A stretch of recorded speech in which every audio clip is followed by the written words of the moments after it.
Hey everyone, नमस्ते, welcome to law Aspire. मेरा नाम आयुषी है और आज हम लोग डिस्कशन करने जा रहे हैं सुप्रीम कोर्ट के लैंडमार्क जजमेंट के ऊपर, जो कि अभी हाल में आया है 1 मई 2023 को। इस जजमेंट के अंदर सुप्रीम कोर्ट ने 3 मेजर रूलिंग्स दी हैं। पहला तो सुप्रीम कोर्ट ने ये चीज़ बोली है कि जो आर्टिकल 142 है कॉन्स्टिट्यूशन का, उसके अंदर सुप्रीम कोर्ट अपनी पावर्स को एक्सरसाइज करते हुए कंप्लीट जस्टिस कर सकता है, और उसी 142 की पावर्स को एक्सरसाइज करते हुए वो कंप्लीट जस्टिस करने के लिए म्यूचुअल कंसेंट के केसेस में जो 6 महीने का वेटिंग पीरियड है उससे डू अवे कर सकता है, उसको हटा सकता है। और तीसरी रूलिंग सुप्रीम कोर्ट ने ये दी है कि इन्हीं पावर्स को एक्सरसाइज करते हुए वो ऐसे केसेस में जहाँ पर इररिट्रीवेबल ब्रेकडाउन ऑफ मैरिज हो गया हो, वहाँ पर भी वो डिवोर्स ग्रांट कर सकता है। नाउ हम इन तीनों रूलिंग्स को डिटेल में समझते हैं, but before going into the details मैं आपको 2 चीज़ें बता दूँ। पहली चीज़, जो यहाँ पर हम लोग डिवोर्स की बात कर रहे हैं, ये डिवोर्स हम लोग बात कर रहे हैं हिंदू मैरिज एक्ट के अंदर। और हिंदू मैरिज एक्ट के अंदर कौन कौन से रिलीजन के लोग कवर होते हैं? Hindus, Sikh, Buddhist and Jain. और ये जो जजमेंट है ये 5 जजेस बेंच का जजमेंट है और इसे लिखा है जस्टिस संजीव खन्ना ने। ठीक है, अब ये जो 3 इश्यूज हैं उसमें हम लोग सबसे पहले इशू के ऊपर चलते हैं, जो कि है आर्टिकल 142। तो वो जो आर्टिकल 142 है जिसके अंदर सुप्रीम कोर्ट अपनी पावर्स को एक्सरसाइज करके कंप्लीट जस्टिस करके म्यूचुअल कंसेंट के डिवोर्स में 6 महीने हटा रहा है और इररिट्रीवेबल ब्रेकडाउन ऑफ मैरिज के ग्राउंड पे डिवोर्स दे रहा है, वो आर्टिकल 142 आखिर है क्या? तो आर्टिकल 142 बेसिकली एक तरह का यूनिक प्रोविजन है हमारे कॉन्स्टिट्यूशन में, जो वर्ल्ड के किसी भी कॉन्स्टिट्यूशन में नहीं प्रेजेंट है। और ये एक ऐसा प्रोविजन है जो सुप्रीम कोर्ट को वाइड पावर्स देता है इन अ कॉज और a matter to do complete justice. मतलब चाहे वो सिविल केस हो या क्रिमिनल केस हो, इंटरिम ऑर्डर हो या फाइनल ऑर्डर हो, इन सारे सिनारियों में सुप्रीम कोर्ट कंप्लीट जस्टिस के लिए 142 का यूज़ कर सकता है। अब ये जो कंप्लीट जस्टिस है ये क्या है? कंप्लीट जस्टिस का बेसिकली ये मतलब है कि कई बार जो लॉ होता है वो कुछ चीज़ों में साइलेंट होता है, या फिर ऐसे सिनारियोज या सर्कमस्टांसेस क्योंकि चेंज हो गए हैं, या ऐसे सिनारियोज या सर्कमस्टांसेस अराइज हो रहे हैं जहाँ पर वो लॉ इनएडिक्वेट है, उस लॉ में उस पर्टिकुलर सिनारियो के लिए कोई रेमेडी नहीं है, या फिर जो वो रेमेडी प्रोवाइड कर रहा है उससे उल्टा प्रॉब्लम ही हो रही है, सोल्यूशन नहीं निकल रहा, या फिर जितनी रेमेडी वो दे रहा है वो कम पड़ रही है उस पर्टिकुलर सिचुएशन में। तो ऐसे केसेस में हम लोग ये कहते हैं कि यहाँ पर कंप्लीट जस्टिस नहीं हो पा रही है। अगर सुप्रीम कोर्ट को लगता है किसी पर्टिकुलर केस में, किसी पर्टिकुलर डिस्प्यूट में, तो ऐसे केसेस में कंप्लीट जस्टिस करने के लिए सुप्रीम कोर्ट आर्टिकल 142 का यूज़ करता है और ऐसी रेमेडी प्रोवाइड करता है उस डिस्प्यूट को एंड करने के लिए जो उस पर्टिकुलर केस में फिट हो। बट ये जो पावर है सुप्रीम कोर्ट की, ये वाइड तो है बट लिमिटलेस नहीं है, इसके ऊपर कुछ रिस्ट्रिक्शंस हैं। ऐसा नहीं है कि हर सिचुएशन में सुप्रीम कोर्ट 142 का यूज़ करेगा। क्यों? क्योंकि हर सिचुएशन में आप लॉ के बाहर नहीं जा सकते हो। लॉ बनाने का काम पार्लियामेंट का है। सुप्रीम कोर्ट का क्या काम है या जुडिशरी का क्या काम है? लॉ को इन्फोर्स करने का या मैक्सिमम टू मैक्सिमम लॉ को इंटरप्रेट करने का। तो सुप्रीम कोर्ट की पावर के ऊपर 2 रिस्ट्रिक्शंस हैं। एक, जो कॉन्स्टिट्यूशन है और उसका जो बेसिक स्ट्रक्चर है वो उसके बाहर नहीं जा सकता। जो कॉन्स्टिट्यूशन का बेसिक स्ट्रक्चर है, मतलब फंडामेंटल राइट्स हमारे, फेडरलिज्म का प्रिंसिपल, सेक्युलरिज्म का प्रिंसिपल, जुडिशियल रिव्यू का प्रिंसिपल, एक्सेट्रा एक्सेट्रा, जितने भी बेसिक फीचर्स हैं कॉन्स्टिट्यूशन के, उसके बाहर जाके वो 142 का यूज़ नहीं कर सकता। और दूसरी चीज़, वो जो लॉ है जो उस केस में सुप्रीम कोर्ट के सामने है, जिसे हम इनएडिक्वेट बोल रहे हैं या फिर ये कह रहे हैं कि वो रेमेडी नहीं दे रहा, उस लॉ का क्या ऑब्जेक्टिव था?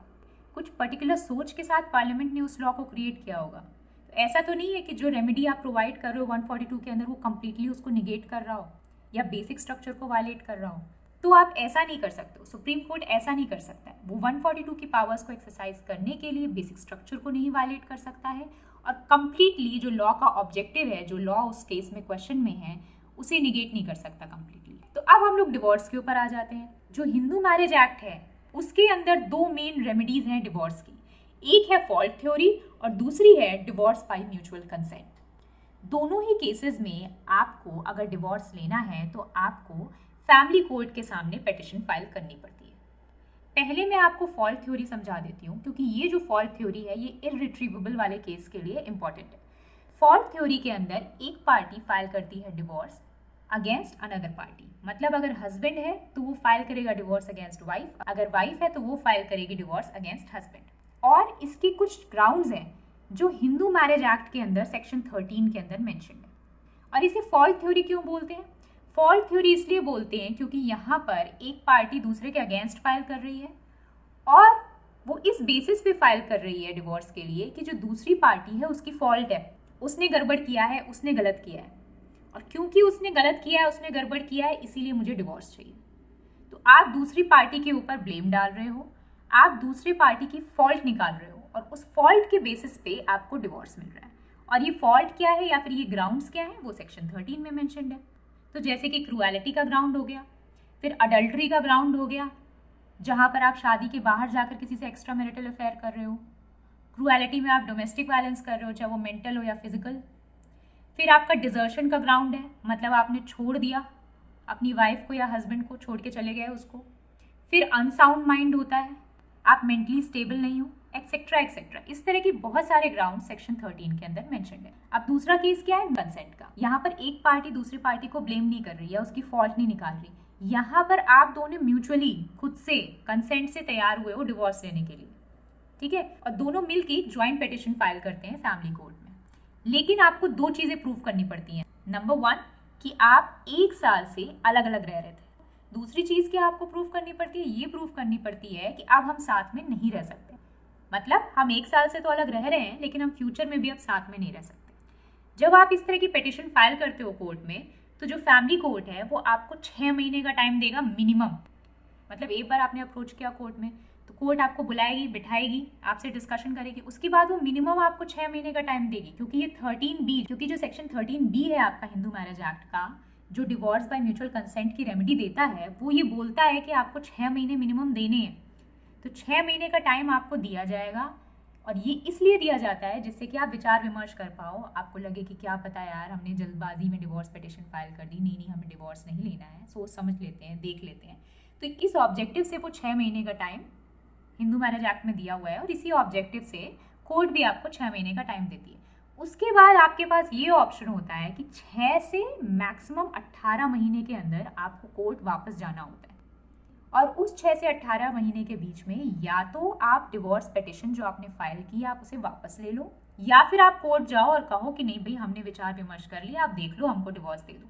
फिर कोर्ट अपना सेटिस्फैक्शन करेगी, अपना देखेगी, आपसे पूछताछ करेगी। अब उसे लगता है कि ठीक है यहाँ पर डिवोर्स ग्रांट कर देना चाहिए, तो वो आपको डिवोर्स ग्रांट कर देगी। तो सुप्रीम कोर्ट ने इस केस में क्या बोला है? सुप्रीम कोर्ट ने ये बोला है कि ये जो 6 महीने का टाइम है जो सेक्शन 13B के अंदर दिया हुआ है, ये ठीक है, लॉ में दिया हुआ है, सही है, अच्छा है। बट अगर जो इसका ऑब्जेक्टिव है आपस में डिलिब्रेशन के लिए, आपस में बातचीत का मौका देने के लिए, रिलैक्स होके डिस्कशन करने के लिए, सेकंड थॉट्स के लिए, इसकी जगह अगर ये जो वेटिंग पीरियड है या जिसे हम लोग कूलिंग ऑफ पीरियड कहते हैं, अगर ये ऑलरेडी डिसइंटीग्रेटेड मैरिज को ज़बरदस्ती खींच रहा हो, मैरिज ऑलरेडी खत्म हो चुकी है, फिर भी ये ज़बरदस्ती खींच रहा है और ज़बरदस्ती की मिजरी दे रहा है पार्टी को, ज़बरदस्ती उनको मेंटली परेशान कर रहा है, यहाँ पर कोई चांस ही नहीं है मैरिज की वर्कआउट होने की। तो ऐसे केसेस में अगर सुप्रीम कोर्ट को ये लगता है कि बेहतर ऑप्शन होगा कि अभी हम इनको डिवोर्स दे दें rather than waiting for 6 months, तो ऐसे केसेस में सुप्रीम कोर्ट क्या करेगी? वो जो 6 महीने का वेटिंग पीरियड है उसको हटा देगी, बोलेगी कोई बात नहीं, इस केस में ये 6 महीने हम वेट नहीं करेंगे, वो डिवोर्स दे देगी पार्टी को। बट सुप्रीम कोर्ट ने इस तरह के केसेस में ये जज करने के लिए कि क्या हमें यहाँ पर 6 महीने इंतज़ार करना चाहिए या नहीं करना चाहिए, इसके लिए उन्होंने कुछ बेसिक क्वेश्चंस बनाए हैं जो supreme court case to case basis पे पूछ सकती है पार्टीज से टू डिसाइड कि यहाँ पर उन्हें ये जो 6 महीने हैं इसे वेव करना चाहिए, इसे हटाना चाहिए या नहीं। तो क्या क्वेश्चंस ले डाउन किए सुप्रीम कोर्ट ने? नंबर 1 कि आप कितने साल से मैरिड थे, 1 साल, 2 साल, 3 साल। फिर आप कितने साल से अलग अलग रह रहे हो, कई बार 3-3 साल, 4-4 साल से लोग, 10 साल से लोग अलग रह रहे होते हैं। फिर कौन कौन से केसेस हैं जो आपके बीच में पेंडिंग चल रहे हैं in regard to this matter, आपकी शादी से रिलेटेड। फिर क्या पार्टीज ने आपस में सेटलमेंट के लिए कुछ आउट ऑफ कोर्ट प्रोसीडिंग्स की हैं, जैसे मीडिएशन या कंसिलिएशन। फिर क्या वो इस डिवोर्स बाय म्यूचुअल कंसेंट के लिए एक प्रॉपर सेटलमेंट पे अराइव हुए हैं, उस सेटलमेंट में जो एलिमनी है जो वाइफ को मिलती है वो फिक्स की गई है, चाइल्ड की कस्टडी के बारे में क्या चीज़ें फिक्स की गई हैं या नहीं, चाइल्ड के इकोनॉमिक राइट्स के बारे में, या फिर और जो पेंडिंग मैटर्स डिफरेंट कोर्ट में चल रहे हैं उनको रिजॉल्व किया गया है या नहीं। और फिर क्या जो आप सेटलमेंट पे अराइव हुए हो ये किसी कोअर्शन या किसी दबाव में तो नहीं है? आप अपने फ्री विल से आए हो ना सेटलमेंट पे, दोनों पार्टीज को पूछा जाएगा। तो इन सारे क्वेश्चंस को सुप्रीम कोर्ट ने बोला है कि आप पूछो और उसके बाद आप डिसाइड करो कि 142 के अंदर आप पावर को एक्सरसाइज करोगे और आप 6 महीने का जो पीरियड है उसको वेव कर दोगे कि नहीं। तो ये हो गया म्यूचुअल कंसेंट वाला। अब इररिट्रीवेबल ब्रेकडाउन ऑफ मैरिज में क्या है?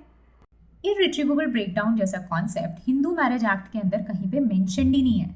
हिंदू मैरिज एक्ट के अंदर केवल 2 ही ग्राउंड्स मेंशन है डिवोर्स के, एक है आपका फॉल्ट थ्योरी और दूसरा है डिवोर्स बाय म्यूचुअल कंसेंट। मैंने आपको ऊपर भी ये चीज़ बताई। तो कई बार ऐसा होता है कि पार्टीज म्यूचुअल कंसेंट से नहीं तैयार हो पाती हैं डिवोर्स के लिए, और साथ में कई बार वो फॉल्ट थ्योरी के अंदर भी डिवोर्स नहीं ले पाती हैं, क्योंकि कई बार उनकी सिचुएशंस इतनी यूनिक होती हैं कि वो जो सेक्शन 13 के ग्राउंड्स मेंशन्ड हैं फॉल्ट थ्योरी के लिए, उनमें से कहीं उनका केस ही नहीं फॉल करता, या फिर उनमें से कहीं अगर उन्हें लगता भी है कि उनका केस फॉल करता है तो उनके लिए बहुत डिफिकल्ट होता है उसको प्रूव करना। या तो उनके पास प्रूफ नहीं होता है, या फिर वो ऐसी सिचुएशन होती है जहां उनको पर्सनली तो ऐसा लगता है कि वो ग्राउंड फुलफिल हो रहा है, लेकिन कोर्ट को ऐसा नहीं लगता है कि वो ग्राउंड फुलफिल हो रहा है, या फिर दोनों पार्टीज फॉल्ट में हैं, कुछ गलतियां दोनों की हैं और कुछ जगह पे दोनों बहुत अच्छे हैं। तो अगेन ऐसी सिचुएशन में आप कैसे फॉल्ट थ्योरी का यूज़ करोगे, किसके ऊपर ब्लेम डालोगे? तो इसीलिए सुप्रीम कोर्ट ने बहुत सारे केसेस में इररिट्रीवेबल ब्रेकडाउन ऑफ मैरिज को एक ग्राउंड बनाया फॉर डिवोर्स।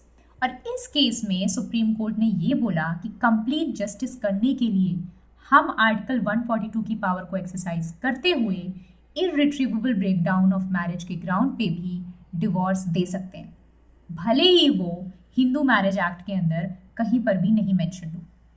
तो ये इररिट्रीवेबल ब्रेकडाउन ऑफ मैरिज होती क्या है? इररिट्रीवेबल ब्रेकडाउन ऑफ मैरिज ऐसी मैरिज है जो कंप्लीटली डेड है, कंप्लीटली अनवर्केबल है, इमोशनली डेड है, कोई चांस नहीं है उनका, किसी भी तरीके से वो मैरिज अब सैल्वेज नहीं हो सकती, बियॉन्ड सैल्वेशन है। और अगर वो मैरिज प्रोलॉन्ग की, ठीक है, क्योंकि ना वो फॉल्ट थ्योरी के अंदर प्रूव हो पा रही है, ना उसमें म्यूचुअल कंसेंट से डिवोर्स हो पा रहा है, तो ज़बरदस्ती जो पार्टीज़ हैं वो मिजरी में रहेंगी, उनको सफरिंग्स होंगी, इतने तमाम लिटिगेशंस, इतने तमाम केसेस, वो और ज़्यादा उनके लिए इश्यूज बनेंगे, वो और ज़्यादा उनको टॉर्मेंट करेंगे। और सुप्रीम कोर्ट ने बोला है कि ये उल्टा आपका मेंटल क्रूएलिटी है। आप ज़बरदस्ती उनकी मैरिज को खींच के, ऐसी मैरिज को जो डेड है, आप उल्टा मेंटल क्रूएलिटी कर रहे हो उनके साथ। ये क्रूएलिटी ग्राउंड है डिवोर्स का अंडर सेक्शन 13। तो सुप्रीम कोर्ट ने ये चीज़ बोली है कि ऐसे इररिट्रीवेबल ब्रेकडाउन ऑफ मैरिज के केस में हम कुछ क्वेश्चंस ले डाउन करते हैं। इन क्वेश्चंस को एंड इसके अलावा भी आप कुछ क्वेश्चंस पूछ सकते हो, और इन क्वेश्चंस के बेसिस पे आप ये डिसाइड कर सकते हो, मतलब supreme court case to case basis में ये डिसाइड कर सकती है कि उस पर्टिकुलर केस में क्या इररिट्रीवेबल ब्रेकडाउन ऑफ मैरिज हुआ है। और ये जो क्वेश्चंस हैं वो और इलेबोरेट हैं इन कंपैरिजन टू जो हम लोगों ने अभी म्यूचुअल कंसेंट वाले में क्वेश्चंस देखे। क्यों?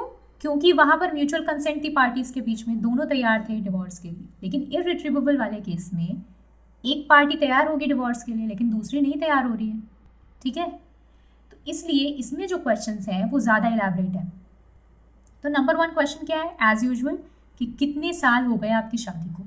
दूसरी चीज़ क्या कि लास्ट आप कब साथ में रह रहे थे। तीसरा क्या है कि आपने एक दूसरे के ऊपर अभी तक कितनी एलिगेशंस लगाई हैं, या फिर फैमिली मेम्बर्स के ऊपर क्या एलिगेशंस लगा रहे हो आप, किस तरह के ग्राउंड्स हैं आपके बीच में। इवन दो वो फॉल्ट थ्योरी के अंदर नहीं प्रूव हो रहे हैं, बट कुछ तो एलिगेशंस होंगी, म्यूचुअल कंसेंट तो है नहीं यहाँ पर। तो एलिगेशंस क्या हैं, कितनी सीरियस हैं, क्या इशूज़ हैं पार्टीज़ के बीच में, ठीक है। उसके बाद कौन कौन सी लीगल प्रोसीडिंग्स या रेमेडीज़ का आप ऑलरेडी यूज़ कर चुके हो, किस किस कोर्ट में आप जा चुके हो, क्या क्या वहाँ से आपको ऑर्डर्स या डिक्रीज मिली हैं, या कौन कौन से केसेस आपके पेंडिंग चल रहे हैं, और इन सब चीज़ों की वजह से आपके पर्सनल रिलेशनशिप के ऊपर क्या इम्पैक्ट पड़ा है। उसके बाद आपने कितने अटेम्प्ट्स किए हैं आपस में चीज़ों को सेटल करने के लिए। फिर आप कितने साल से अलग रह रहे हो, और अगर आप 6 साल या उससे ज़्यादा अलग रह रहे हो तो वो बहुत ज़्यादा रेलिवेंट है, क्योंकि वो काफ़ी लंबी ड्यूरेशन है अलग रहने की, ठीक है। तो सुप्रीम कोर्ट ने स्पेशली ध्यान देने को बोला है कि अगर 6 साल से ज़्यादा अलग रह रहे हैं तो वो रेलिवेंट है, ठीक है। इसके अलावा सुप्रीम कोर्ट ने ये चीज़ बोली है कि आपको ये ध्यान में रखना है कि पार्टीज़ का एजुकेशनल बैकग्राउंड क्या है, उनका सोशल स्टेटस क्या है, क्या एक स्पाउस दूसरे स्पाउस के ऊपर डिपेंडेंट है, क्या उनके बच्चे हैं, उनकी एज क्या है, क्योंकि ये सारे फैक्टर्स रेलेवेंट होते हैं टू डिसाइड कि यहाँ पर इरिट्रीवेबल ब्रेकडाउन ऑफ मैरिज है या नहीं है, और उसके बेसिस पे हमें 142 में डिवोर्स ग्रांट करना चाहिए कि नहीं।